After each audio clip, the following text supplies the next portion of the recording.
ধূমপানের বিরুদ্ধে ব্যাপক কড়াকড়ি সিদ্ধান্ত যুক্তরাষ্ট্রের সরকারের।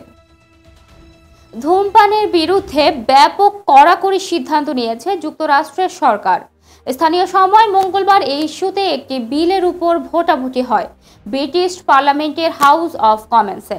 এক প্রতিবেদনে ব্রিটিশ সংবাদ সংস্থা রয়টার্স এ তথ্য জানায়।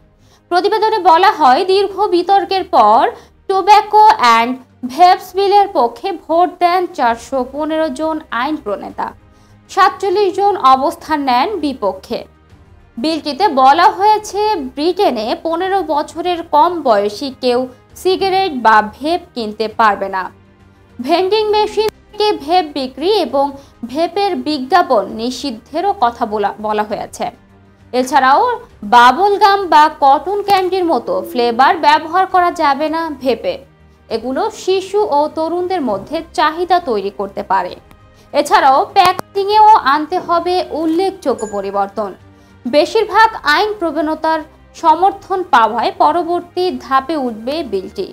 বিগত কনজারভেটিভ সরকারও উদ্যোগ নিয়েছিল ধূমপান মুক্ত প্রজন্ম তৈরির, তবে সরকার পরিবর্তন প্রক্রিয়ায় আর আইনে রূপ পায়নি।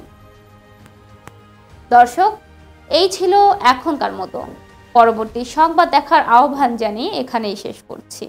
ধন্যবাদ সবাইকে এতক্ষণ সাথে থাকার জন্য।